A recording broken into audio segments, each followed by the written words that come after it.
샬롬. 새벽을 깨우신 모든 분들을 주님의 이름으로 축복합니다. 오늘 말씀 로마서 11장 1절에서 12절까지 말씀입니다. 말씀 함께 읽고 나누겠습니다. 그러므로 내가 말하노니 하나님이 자기 백성을 버리셨느냐? 그럴 수 없느니라. 나도 이스라엘이니요 아브라함의 씨에서 난 자요 베냐민 지파라. 하나님이 그 미리 아신 자기 백성을 버리지 아니하셨나니 너희가 성경이 엘리야를 가리켜 말한 것을 알지 못하느냐?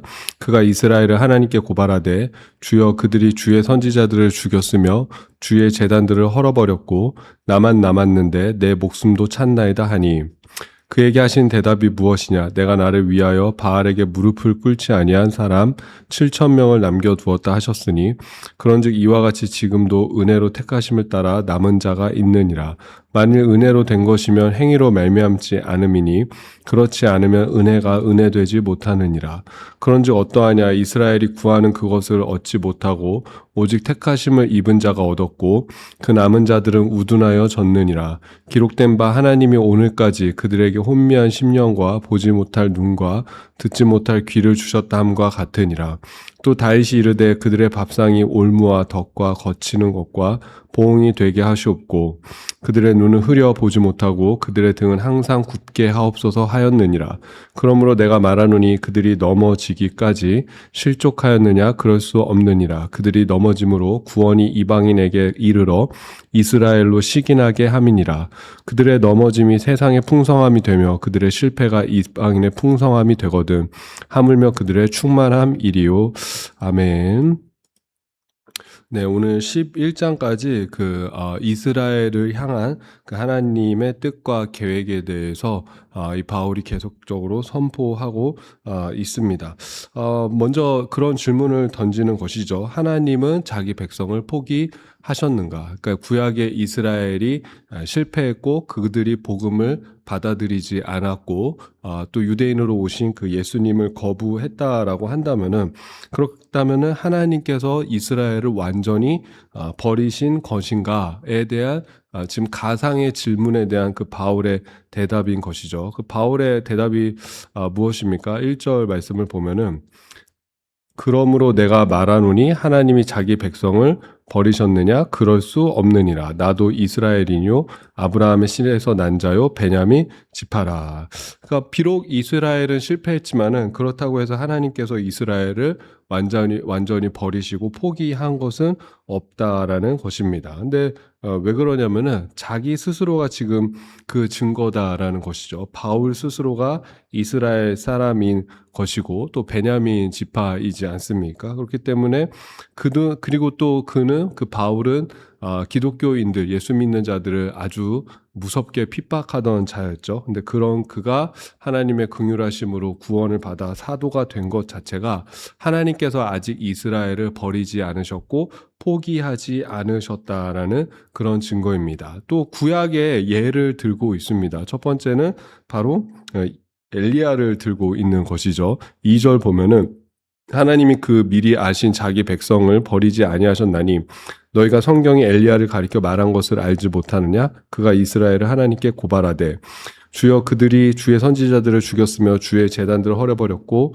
나만 남았는데 내 목숨도 찼나이다 하니 그에게 하신 대답이 무엇이냐? 내가 나를 위하여 바알에게 무릎을 꿇지 아니한 사람 7,000명을 남겨두었다 하셨으니 엘리야 시대 때 엘리야는 모든 사람들이 다 죽었고 바로 하나님을 예배하고 하나님을 경외하는 모든 자들은 다 죽었고 또 온 나라가 다 타락했고 모든 백성들은 다 바알과 아세라를 섬기고 오직 나만 남았다라면서 절망하며 그 이스라엘 동족을 고발했습니다. 그러나 하나님은 바알에게 무릎 꿇지 아니한 엘리야 너가 잘 모르지만은 그러나 여전히 순수한 믿음과 신앙을 지키고 있는 7,000명을 남겨두셨다라고 그렇게 말씀하셨던 것처럼 지금 이 시대도 마찬가지다라는 것이죠. 5절 보면은 그런즉 이와 같이 지금도 은혜로 택하심을 따라 남은 자가 있느니라. 지금도 대다수의 많은 사람들은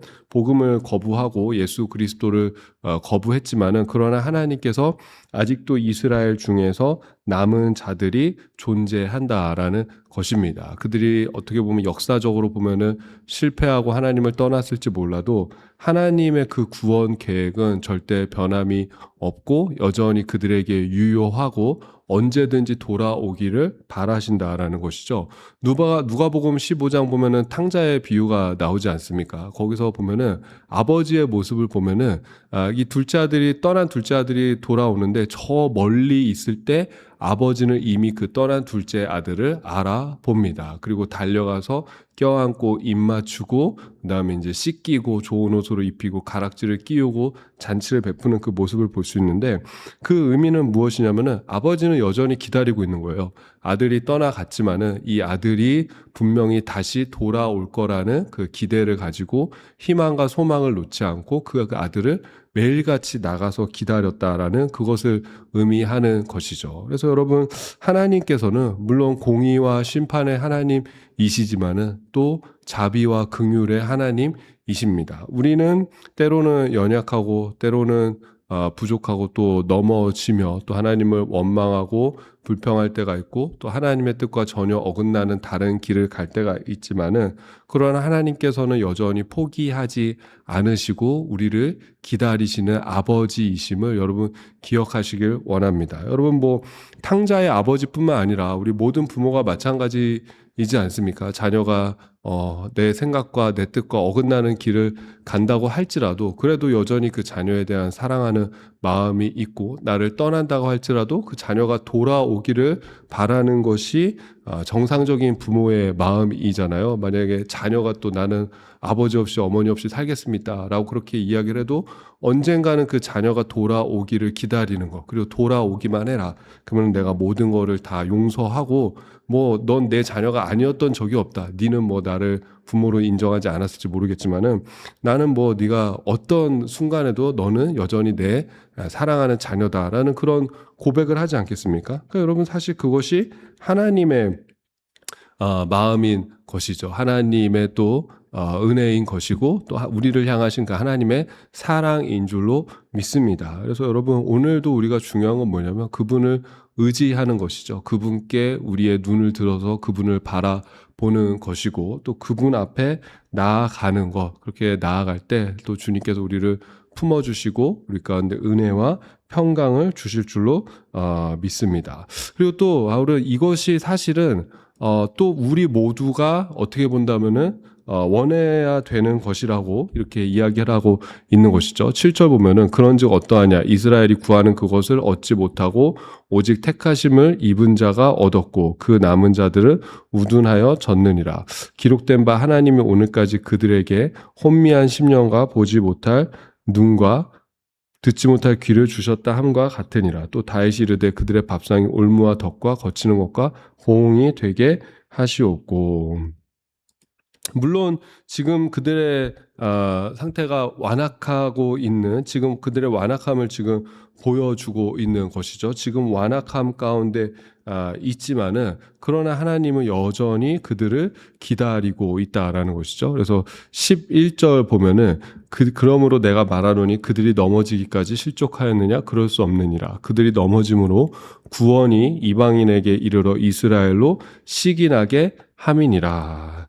근데 결국에 그들의 넘어짐으로 인해서 바로 이방인들이 풍성해지지 않았느냐라는 것이죠. 이스라엘 백성들이 그 이스라엘이 유대인들이 복음을 거부하고 유대인들의 그 실패를 통해서 복음이 이방인에게로 흘러가는 그런 통로가 되었다라는 것이죠. 그러니까 인간의 실패와 불순종조차도 그것을 뛰어넘어서 하나님은 하나님의 구원의 역사를 이루시는 분이시라라는 것입니다. 여러분 요셉의 고백이 있지 않습니까? 하나님은 악을 선용하시는 하나님. 당신들이 나에게 행한 것은 분명히 악이 맞습니다. 당신들이 나에게 행한 것은 분명히 죄가 많습니다. 그러나 죄가 맞지만 하나님께서는 그 악과 그 죄까지도 하나님의 선하신 뜻을 위해서 사용하셨습니다. 그러니까 그것을 바꾸신 거예요. 인간의 악함을 하나님께서 선을 이루시는 도구로 바꾸시는 분. 여러분, 그분이 바로 우리가 믿는 하나님이신 줄로 믿습니다. 그러니까 여러분, 내가 처해 있는 어떤 문제들, 내가 처해 있는 고통들, 또 내가 처해 있는 아픔. 물론 여러분, 우리 개개인의 아픔이 다 다르기 때문에, 우리가 가지고 있는 문제가 다 다르기 때문에 절대 그것을 가볍게 여겨서는 안 되는 것이죠. 그런데 여러분, 분명한 것은 그것을 하나님께서는 언제든지 하나님의 나라와 영광을 위해서, 또 내 삶의 선한 도구로, 선한 어떤 목적을 이룰 수 있는 도구로 사용하실 수 있는 분임을 우리가 그거를 믿고 고백해야 될 줄로 믿습니다. 그럴 때 여러분, 우리의 상처를 내가 넘어설 수가 있는 것이고, 거기에 또 사로잡히지 않게 되는 것이고, 또 그렇게 고백할 때 하나님의 도움을 구하고 그 하나님을 믿을 때 하나님께서 그 문제를 또 풀어 가실 줄로 믿습니다. 그러니까는 유대인들의 그 실패조차도 어떻게 보면 하나님께서는 이방인들이 구원을 얻을 수 있는 기회로 지금 사용하고 계셨다라는 것이죠. 근데 이제 거기서 멈추는 것이 아니라 12절 보면은 그들의 넘어짐이 세상의 풍성함이 되며 그들의 실패가 이방인의 풍성함이 되거든 하물며 그들의 충만함 이리요. 그렇다고 해서 뭐 그들이 이제 더 망하면은 이제 우린 더 좋아지겠네? 그런 의미가 아니다라는 것이죠. 그들의 실패조차도 어떻게 본다면 이방인의 어떤 충만한 복음의 역사로 이어졌는데, 만약에 이제 그러니까 소수의 유대인들이 어떻게 보면 복음을 전한 것이잖아요. 근데 그걸로 인해서도 지금 온 세상에 복음의 풍성함을 가져왔다면은 온 이스라엘이 이 유대인들이 정말로 예수 그리스도를 영접하고 복음을 믿고 만약에 온전히 하나님 안에서 회복이 된다면은 얼마나 큰 그 놀라운 충만한 영광, 놀라운 부흥이 우리 가운데 일어나겠느냐라는 것이죠. 그래서 어떻게 보면은 여러분, 이 로마서 말씀으로 보면은 포기하지 말라라는 것이죠. 그러니까 우리 여러분, 한국 교회는 나 아니면 다 이단화 시키는 그런 어떤 경향들이 있습니다. 우리 딱 개신교 딱 빼고는 다 이단화 시키는 그런 경향들이 있는데,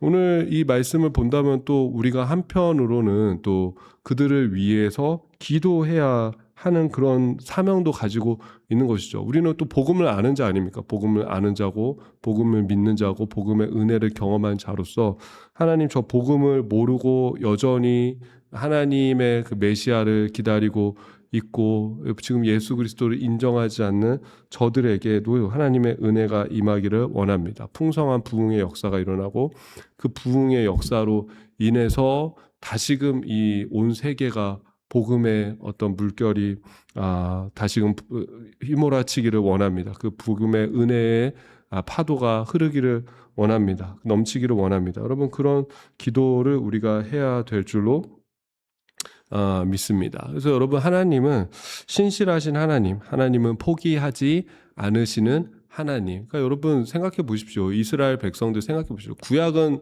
어떻게 보면은 이스라엘의 실패의 역사이잖아요. 하나님 앞에서 그들의 신앙이 실패했다라는 것을 보여주는 것이 바로 구약 성경 아닙니까? 근데 그게 사실은 나는 뭐 이스라엘 백성하고 다르다 그렇게 얘기할 필요가 없어요. 왜냐하면은 결국 인간의 실패를 이야기하는 것이거든요. 인간의 실패를, 그 이스라엘이라는 대표성을 가지고 얘기하는 것이지, 결국은 우리의 실패이거든요. 근데 하나님께서는 그럼에도 불구하고 포기하지 않으시고 예수님을 보내셨죠. 그리고 십자가에 달려 죽으셨고 또 우리를 위해서 부활하셨고 그 예수 그리스도를 믿는 그 믿음 안에서 살게 하셨습니다. 그리고 또 그 예수님은 우리의 주님 삼고 나아갈 때 우리에게 힘 주시고 능력 주시고 소망 주시고 기쁨 주시는 그 주님이신 줄로 믿습니다. 그러니까 여러분, 세상이 나 혼자 같고 뭐 나 혼자다, 뭐 외롭다, 뭐 누구도 날 도와줄 수 있는 사람이 없다. 여러분, 우리가 그렇게 느낄 때가 있습니다. 제가 지난주 말씀드렸잖아요. 그 특히 이제 야곱이 헤브론에서 지금 야곱은 기다리고 있고 야곱의 모든 아들들은 이집트에 있지 않습니까? 요셉은 이집트의 총리로 있고 나머지 11 아들은 이집트 요셉에게 뭐 요셉인지도 모르고 그 보냈잖아요. 가야지 뭐 시므온도 데리고 오고 양식도 얻을 수 있으니까 어쩔 수 없이 보내지 않았습니까?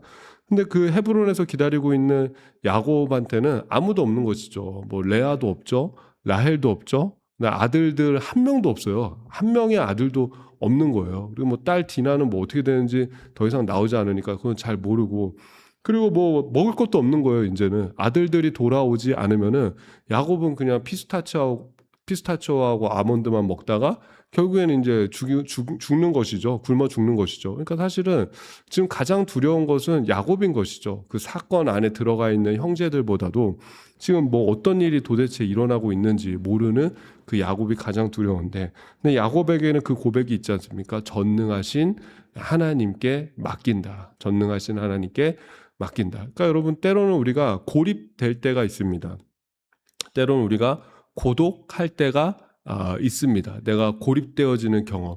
누구도 나를 도울 수 없는 그런 어떤 뭐 단순히 상황적인 것뿐만 아니라 나의 마음도, 이거는 도저히 누가 도와줄 수 있는 것이 아니다. 심지어는 아내조차, 심지어는 남편조차, 자녀들조차, 부모조차도 도와줄 수 없는 것이고, 결국은 이거는 내 혼자 힘으로 해결해 나가야 된다. 내가 결정하고 내가 견뎌내고 내가 해결해야 된다라고 하면은, 여러분, 그때는 내가 정말 하나님께서 그 고립과 고독의 시간을 보내게 하실 때가 있습니다. 근데 그때는 진짜 하나님만 바라보라는 거예요. 하나님만.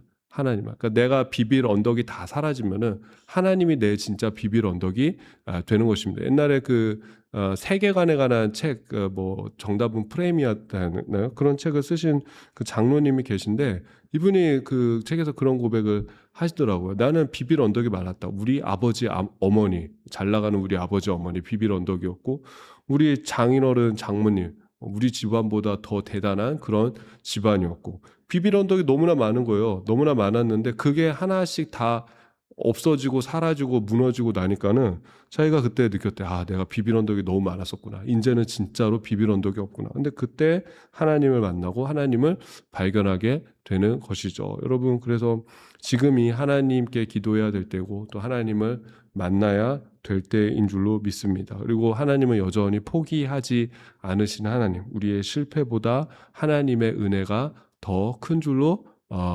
믿습니다. 주의 인자하신 그 사랑이 여러분 내 실패보다도 더 큰 줄로 믿고, 그 하나님 앞에 여러분 기도하시고 하나님을 의지하시고 하나님 도와주십시오라고 주님 앞에 고백하고 기도할 때 주님께서 분명히 역사해 주실 줄로 믿습니다. 그 은혜가 우리 가운데 있기를 주님의 이름으로 축복합니다. 제가 기도하겠습니다. 하나님, 이스라엘은 복음을 거부했습니다. 주님을 또 십자가에 못 박았습니다. 하나님, 그들은 하나님께서 수천 년 동안 기회를 주셨지만 결국은 인간의 그 역사는 실패하고 말았습니다. 그러나 포기하지 않고 여전히 돌아오기를 기다리시는 하나님, 성령으로 역사하시는 그 하나님, 또 우리가 돌아갈 때 우리를 은혜로 사랑으로 품어주시는 그 하나님을 오늘도 의지하고 바라보며 나아갑니다. 특별히 고립과 고독을 경험하는 자 있습니까? 아무것도 없다라고 고백하는 자 있습니까? 누구도 나를 도와줄 수 없다라고 말하는 자 있습니까? 하나님께서 힘 주시고 능력 주시고 하나님 견뎌낼 수 있도록 도와주시옵고 하나님의 은혜로 함께하여 주시옵소서. 감사드리며 예수님의 이름으로 기도드립니다. 아멘. 오늘도 주 안에서 평안한 하루 되시길 바랍니다.